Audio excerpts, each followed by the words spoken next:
Hola, buenas tardes. Bueno, y para acabar ya un poco con el ciclo de casos clínicos de esta sesión y siguiendo un poco el título de No es lo que parece en insuficiencia cardíaca, voy a presentar el caso de un paciente en el que todo parecía una cardiopatía hipertensiva, pero luego vemos que no es lo que parece, ¿no?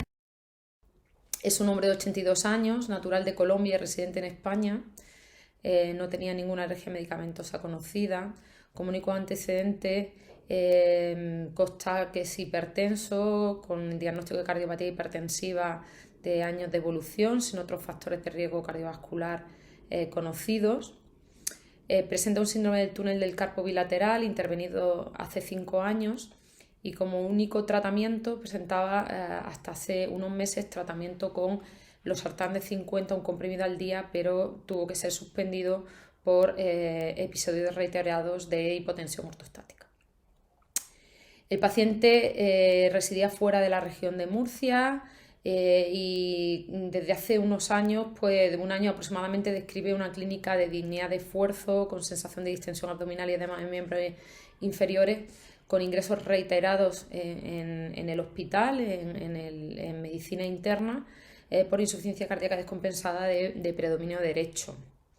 Debido a la gran limitación del paciente y los continuos reingresos, la familia decide, los hijos deciden traerlo a de Murcia para el cuidado del paciente. En la exploración física, el paciente está febril, destaca en un paciente hipertenso que tiene tensiones muy justitas, en torno a 10,8, con buena saturación en torno al 94-95%, y le destaca sobre todo signos de insuficiencia cardíaca de predominio derecho, con importante ingurgitación yugular, con hepatomegalia y distensión abdominal, y un predominio claro de edemas en miembros inferiores hasta. En cuanto al laboratorio, el paciente tiene una función renal adecuada, con una orina normal, un aclaramiento de creatinina mayor de 60 mililitros minuto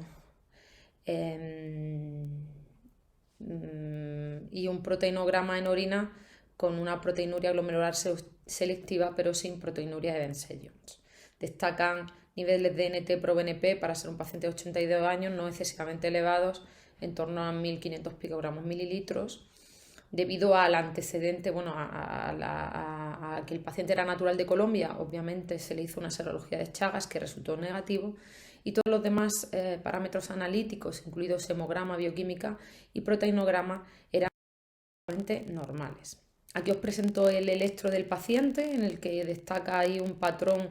de falta de progresión de R en toda la cara anterior, con unos trastornos de la repolarización muy difusos. Destaca sobre todo el patrón de pseudoinfarto en la cara anterior sobre todo. Esta es la placa de tórax. No tiene demasiada cardiomegalia, pero destaca sobre todo ese derrame pleural bilateral en bases que provocaba abolición de todo el murmullo vesicular en bases, y con signos de patrón intersticial típicos de la insuficiencia cardíaca. Aquí os presento las imágenes del ecocardiograma. Este es un patrón apical 4 cámaras en las que ya destaca unas paredes muy engrosadas con un patrón moteado, en el que ya no nos parece, aunque la función cardíaca es normal, obviamente ya esas paredes miocárdicas ya nos apuntan a pensar en una posible por depósito. Aquí os presento dos de las proyecciones ya en foto, ¿no? Para estar en el eje largo, en el que también destaca ese engrosamiento de las paredes de tanto la cara septal como la cara posterior, y un paraesternal eje corto en el que destaca el engrosamiento homogéneo en todas las paredes cardíacas. Aquí os muestro también el patrón diastólico, que es muy sugerente de aumento de presión telediastólica de ventrículo izquierdo, con una E' mayor de. Y ya el ecocardiografista que hizo el estudio, pues ya en previsión a una sospecha de que se pudiera tratar de una amiloidosis cardíaca, hizo un strain longitudinal global en el que se observa cómo las imágenes existen parámetros normales a nivel apical y muy reducidos a nivel medio basal, característicos o que apuntan a una alta sospecha de que se trate de una amiloidosis cardíaca. El estrés longitudinal global simplemente lo que nos trata de ver es un parámetro de deformación de las paredes del miocardio y en muchos casos digamos que es un parámetro más sensible que la fracción de eyección para el diagnóstico de deterioro de la función cardíaca o en este caso alta sospecha de amiloidosis. El primer paso a seguir fue la realización de una resonancia que la verdad que nos aportó imágenes subóptimas porque el paciente toleró mal el procedimiento, pero ahí ya se observó en cuanto al patrón de contraste, una captación en anillo subendocárdico en el ventrículo izquierdo y en patrón en rayas de cebra, es muy sugerente de amiloidosis cardíaca.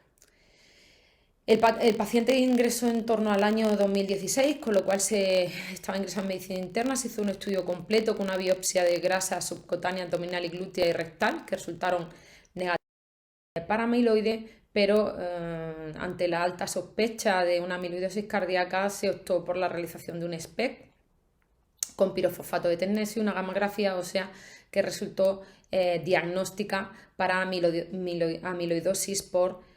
transtirretina, en el que ahí se observa un patrón de captación muy importante a nivel miocardio, similar al hueso, que en la actualidad es prácticamente patognomónico de amiloidosis por transtirretina. Y como no podía ser de otra manera, ante prácticamente ya el diagnóstico establecido, pues se realizó un estudio genético en el que se observó una mutación muy sugestiva, no diagnóstica, de amiloidosis cardíaca por transtirretina de origen familiar.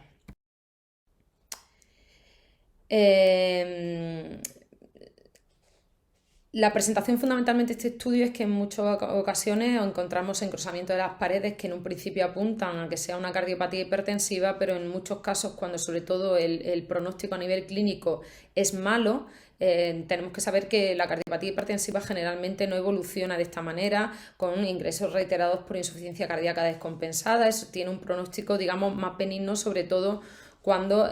conseguimos controlar la tensión. Con lo cual, ante uno de los diagnósticos diferenciales que tenemos que hacer de una miocardiopatía hipertrófica, además de la miocardiopatía hipertrófica obstructiva clásica que conocemos, es esta amiloidosis, es la amiloidosis cardíaca. En esta amiloidosis cardíaca por transtirretina se produce un depósito extracelular de transtirretina y además existen dos variantes, una que es la variante hereditaria y otra variante que es la wild type senil o no hereditaria, y además está francamente infradiagnosticada. Se estima que más de un 25% de las autopsias de pacientes por encima de 80 años presentan signos de amiloidosis por transtirretina. Y lo importante de esta enfermedad es que supone un reto diagnóstico importante, ya que requiere un alto grado de sospecha, sobre todo en los estadios iniciales de la enfermedad. La insuficiencia cardíaca es la principal manifestación clínica y cursa de una manera, generalmente, como he dicho previamente, de una manera refractaria, con un manejo terapéutico muy complejo y está plagado de descompensaciones frecuentes a lo largo de la evolución. Aquí, como he recordado también antes, pues hay que recordar que existen dos variantes. La senil, que generalmente tiene un pronóstico más benigno, y la amiloidosis por transtirretina de origen familiar, que generalmente cursa de una forma con un pronóstico más deleterio. Característicamente, la amiloidosis por transtirretina senil o wild type pues cursa de una forma en hasta un 50%. Uno de los datos guía debe ser la intervención del síndrome del túnel del carpo, sobre todo cuando se produce de forma bilateral, o en pacientes con estenosis del canal lumbar, o cuando se produce hay un antecedente de una rotura traumática del tendón del bíceps braquial, que puede cursar hasta en un tercio de los pacientes. En cambio, la amiloidosis por transtirretina familiar generalmente pues, cursa con polineuropatías a diferentes niveles, disautonomías, como nuestro paciente que presentaba tensión ortostática, y además también podemos ver en el electrocardiograma trastornos de la conducción auriculoventricular, insuficiencia cardíaca una vez más, y en este caso en la amiloidosis por trastirretina de origen familiar. Generalmente la fibrilación auricular es poco frecuente, a diferencia de la amiloidosis por trastirretina wild type o senil, en el que la fibrilación auricular puede estar presente en más de la mitad de los. El electrocardiograma de nuestros pacientes es muy característico, ese patrón de pseudoinfarto que hemos visto. Antes no he reflejado, pero en nuestro paciente tiene un bloqueo AV de primer grado, que como he dicho antes es muy típico de los trastornos de la conducción en general. Incluso existen pacientes en los que cuando nosotros ya vamos a realizar el diagnóstico, el paciente ya tiene implantado un marcapasos por esos trastornos de la conducción que cursan de forma habitual dentro del espectro de la enfermedad. Y lo que sí que es verdad que ante la sospecha actualmente prácticamente no se realiza biopsia en prácticamente ningún paciente. El diagnóstico ante una sospecha de amiloidosis cardíaca, sobre todo amiloidosis por trastirretina, hay que realizar un SPECT de medicina nuclear, y nos va a permitir distinguir sobre todo entre amiloidosis AL, que está directamente relacionado con todos los procedimientos hematológicos, y las variantes por trastirretina de la enfermedad. Ante la sospecha de una trastirretina, si nosotros queremos diferenciar si la amiloidosis es de tipo senil o de tipo familiar, el SPECT y la gamografía ósea nos van a dar el diagnóstico, ya que la captación que se produce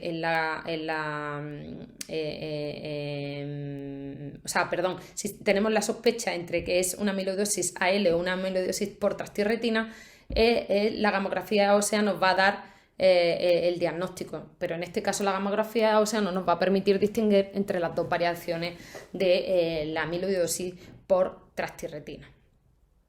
en el que la trastirretina capta de una forma similar al hueso, en cambio la amiloidosis por AL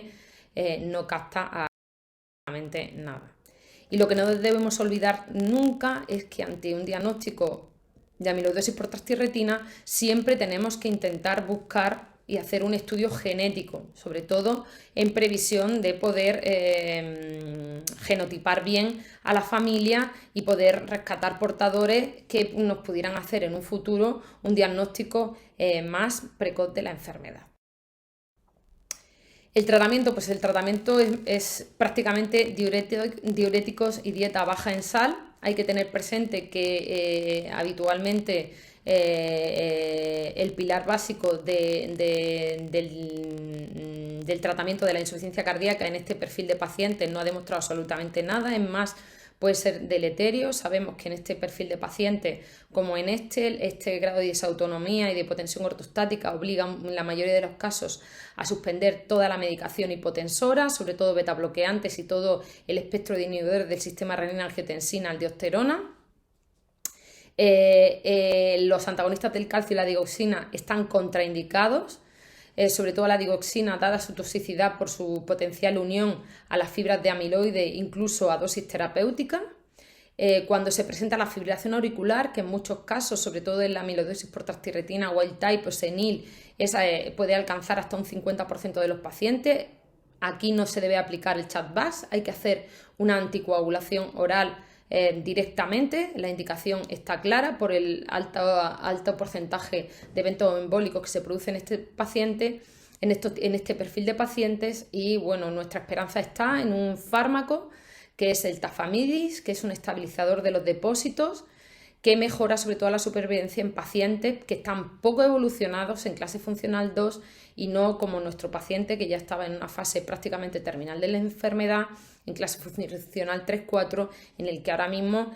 no había ninguna esperanza. De hecho, no lo he comentado antes, pero el paciente falleció pocos meses después. Y el resto de familia que tenemos genotipados, pues hacemos un seguimiento estrecho anual de sus hijos, porque de sus 3 hijos, 2 de ellos son portadores del gen, y es lo que nos abre la esperanza a diagnosticar de forma precoz esta enfermedad y poderle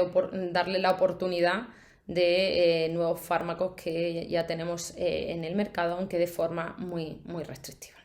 Y eso es todo lo que quería contaros.